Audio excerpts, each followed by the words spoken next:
Ahora bien, la conducta antijurídica puede darse transgrediendo una norma jurídica general, como son las leyes, o bien una de carácter particular, como puede ser las cláusulas de un contrato, o no cumplir con lo establecido en una declaración unilateral de voluntad previamente realizada. Y es aquí donde la doctrina divide a la responsabilidad civil, que es la consecuencia del hecho ilícito. ¿Qué nos dice la doctrina respecto de esta división? Que si alguien viola la ley culpablemente, causando con ello un daño, incurre en responsabilidad civil extracontractual y surge a su cargo la necesidad de reparar los daños y perjuicios, siendo el origen de esta obligación la violación de una ley y no de un contrato. Por eso se dice que es responsabilidad fuera de contrato, extracontractual.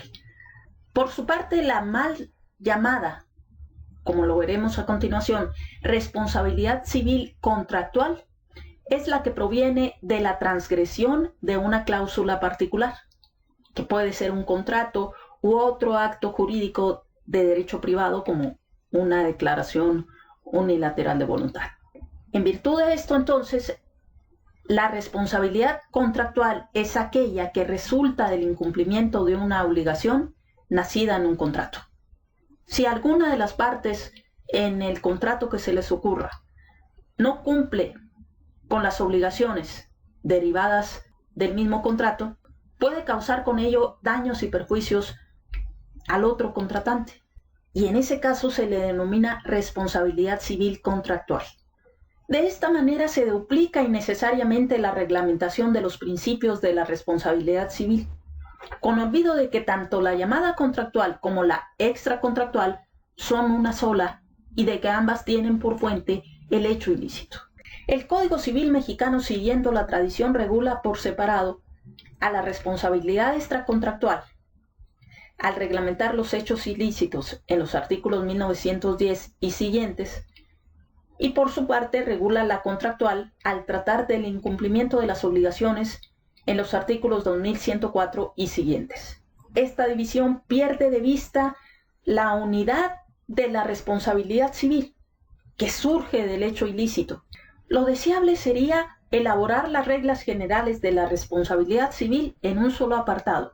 Si alguien viola la ley culpablemente, causando con ello un daño a otro, deberá por ese hecho ilícito reparar el daño causado.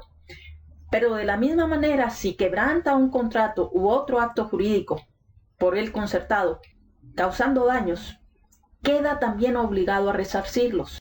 Por añadidura, el término responsabilidad contractual es desafortunado, porque toda responsabilidad civil es extracontractual, en el sentido de que no nace del contrato. No se realiza un contrato para que se viole o no se cumpla con las obligaciones establecidas en este. Por lo tanto, no puede ser una responsabilidad civil contractual. La mal llamada responsabilidad civil contractual proviene de la violación del contrato u otra norma. A pesar de esto, y como está en la ley, y algunos autores siguen esta división, hay que establecer algunas diferencias. En la llamada responsabilidad extracontractual no preexiste una relación entre las partes de acreedor y deudor. No estaban ligados de antemano, no existía ningún vínculo obligatorio antes de ocurrir el daño. En cambio, tratándose de responsabilidad contractual, ya existía entre las partes esa relación entre los contratantes.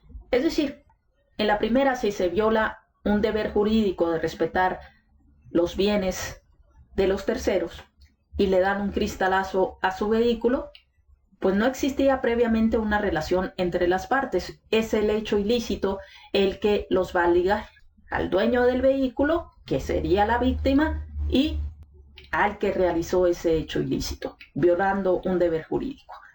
En cambio, en el contrato, cuando se firma el contrato, sea el de arrendamiento, prestación de servicios profesionales, etc., ya hay una relación entre los contratantes.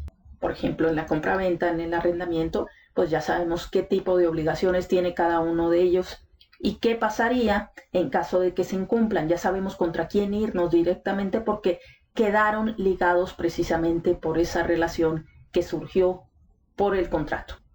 Siguiendo con las diferencias, En el primer tipo de responsabilidad, la extracontractual, cualquier persona puede incurrir en agravio. Desde el momento en que violas ese deber jurídico y le das el cristalazo al auto de tu vecino, ya estás incurriendo. Te estás convirtiendo en el responsable.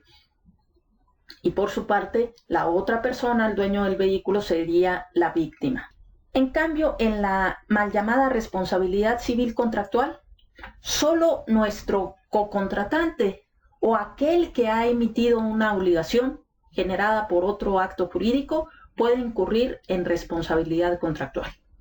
Por ejemplo, para el caso de la declaración unilateral de voluntad, en su especie promesa de recompensa, pues solamente el que hizo la promesa de dar algo a cambio de que se le entregara, por ejemplo, la bolsa que perdió, la cartera, el perrito, etc. Solamente él puede incurrir en responsabilidad si no cumple con la obligación que asumió. En el caso del contrato, el tercero que se hace cómplice de uno de los contratantes en la violación del contrato que a este obliga, no está violando el contrato porque él no firmó ni se comprometió a cumplir las obligaciones establecidas en el contrato. Lo que está haciendo es violar la ley, el orden jurídico que impone el deber de conducirse de manera de no causar daños a los demás. Por último, si la responsabilidad es extracontractual, la víctima debe demostrar la culpa del responsable para alcanzar la indemnización.